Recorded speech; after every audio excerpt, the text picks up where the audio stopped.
Good evening and welcome to State of Business on Art Television. I'm Tamiru Nimsat. Let's have a look at the headlines.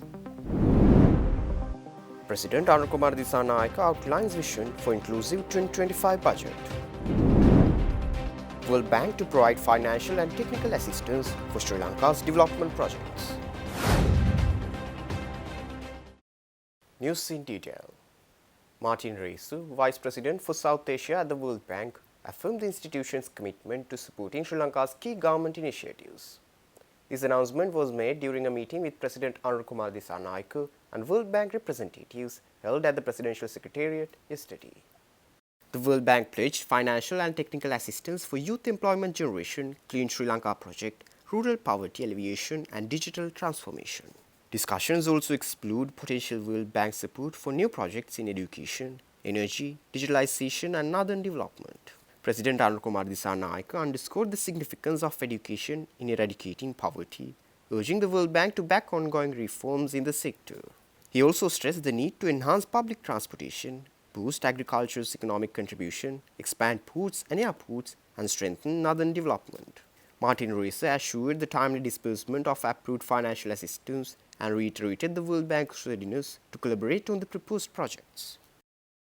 President Anukumar Dissanayake announced that the 2025 budget will be designed to involve every segment of the population in Sri Lanka's economic processes. This was emphasized during a preliminary discussion held at the Presidential Secretariat with officials from the Ministry of Finance yesterday.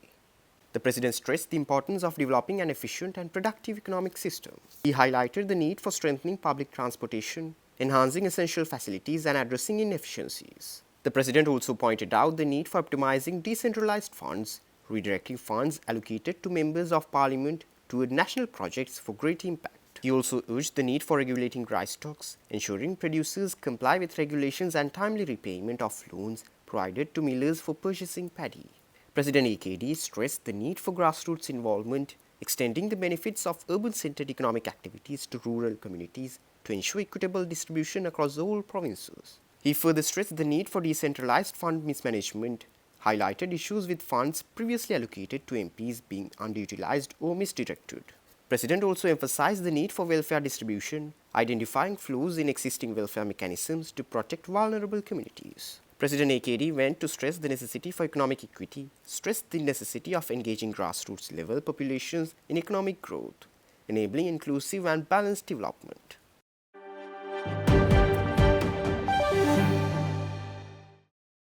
The National Consumer Price Index of Sri Lanka recorded a 2% year-on-year decline in December 2024, marking the fourth consecutive month of deflation. Monthly inflation picked up by 1.1%, a noticeable increase from 0.1% in November, driven by rising prices of key food items including vegetables, coconuts and rice. Core inflation, excluding volatile items such as food, energy and transport, eased to 1.3% year-on-year, down from 1.5% in November. Policymakers prefer core inflation as it offers a clearer picture of underlying price pressures. The Central Bank of Sri Lanka, committed to maintaining price stability, expects the deflationary trend to persist through the first half of 2025 before aligning with its 5% medium-term target by late 2025. The CBSL had previously cut its key policy rate by 50 basis points in November, leveraging subdued inflation to stimulate economic demand through cheaper credit. Monthly food inflation surged to 2.6%, reflecting price increases in essential commodities like vegetables, rice and coconuts.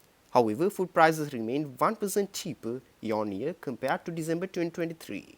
Non-food prices decreased by 0.1% month-on-month in December, with an annual decline of 2.9%, marginally slower than the 3.1% drop in November. Declining fuel costs played a major role in this reduction. Additionally, a 20% reduction in electricity tariffs, effective last week, is expected to lower the cost of goods and services further.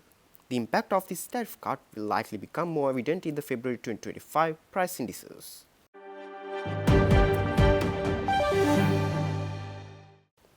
Stay tuned. We will return after this short commercial break.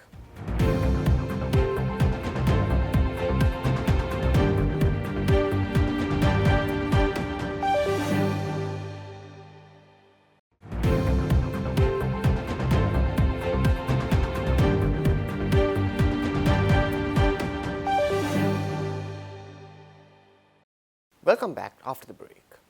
The Cabinet of Ministers has approved the publication of a gazette notification for the draft bill on the Proceeds of Crime Act and its subsequent submission to Parliament for approval. This was revealed by the Cabinet spokesman and Minister Dr. Nalinda Jayatissa during the post-Cabinet meeting media briefing yesterday.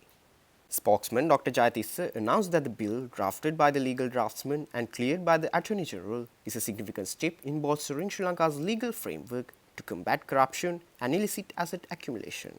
The Proceeds of Crime Bill is central to Sri Lanka's efforts to address financial crime and corruption. It is expected to provide stringent measures to track and recover illicitly gained assets, strengthen legal mechanisms to prevent and penalize corruption effectively, align national anti-corruption laws with international standards. The legislation forms a crucial component of Sri Lanka's commitment to the International Monetary Fund's Corruption Diagnostic Report and Action Plan.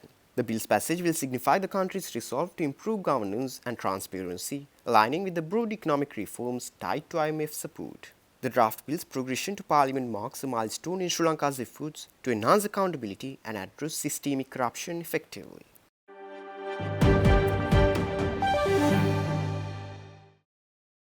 The Ceylon Chamber of Coconut Industries has called on the government to expedite the approval to import 200 million coconuts, warning of a dual crisis affecting domestic consumers and exporters. The chamber made this collective plea at a press conference held in Colombo yesterday. The chamber said that the current shortage has led to soaring domestic coconut prices, reaching 200 rupees per nut, and threatens export commitments. The chamber stressed that Sri Lanka risks damaging its reputation in the global coconut market, valued at $30 billion by 2030, while jeopardizing the livelihoods of thousands reliant on the industry. The chamber emphasized that if exporters fail to meet their obligations due to raw material shortages, the nation's reputation as a reliable supplier will suffer. The chamber noted that regulatory procedures mean imports could take at least a month to reach manufacturers, further straining supply chains and effective farm gate prices during the June harvest season. The CCCI also emphasized that importing fresh coconuts would benefit industries like oil and activated carbon production. However, it is also exploring alternatives such as copra chips, dried parings, coconut milk, and frozen kernels. It was further revealed that the crisis stems from several factors, including 2020 blanket ban on agrochemicals, unaffordable fertilizer prices, pest and wildlife damage. The chamber has urged the allocation of 1.5 billion rupees from the cess fund for subsidies on moisture conservation, fertilizers, pest control and other agricultural improvements.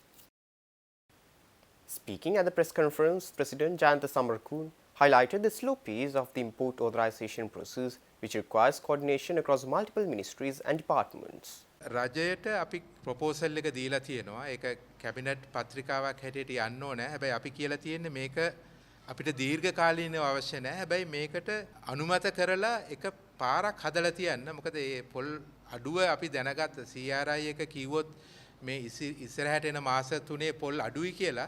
ඒතර අපේ කර්මාන්තකරුවන්ට පුළුවන් ඒ අවශ්‍ය පොල් ප්‍රමාණය ගේන විදියක් සකස් කරගන්න. ඉතින් අපි දැනට ඉල්ලලා තියෙන්නේ මේ ක්‍රම 4ක් ඉල්ලලා තියෙනවා. එකක් තමයි පොල් කිරි, වේලුපු පොල් මද, සීතකල පොල් මද, එහෙම නැත්නම් පොල් ලෙලි ගහපු පොල් ගෙඩි.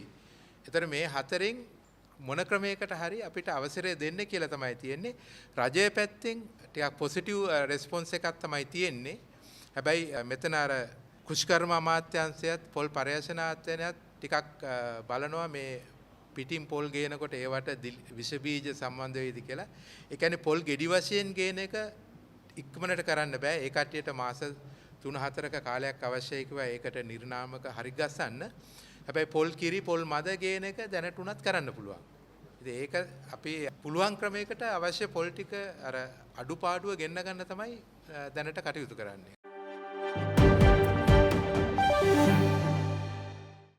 Stay tuned for stock update.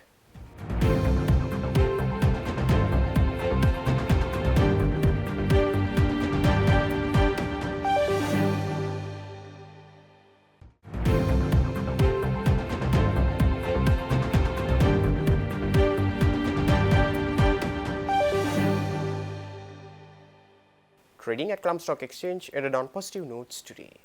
The all share price index gained by 231.64 points to close at 16,828.80, and the S&P SL20 gained by 100.17 points to close at 5,147.62. The turnover was over 10.6 billion rupees and over 338 million shares were traded. Up next are forex rates.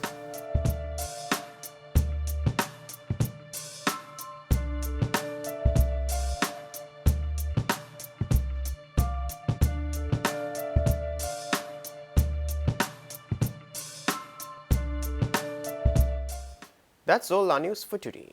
For this and more, subscribe to our channel on YouTube and follow us on Facebook. Take care and good night.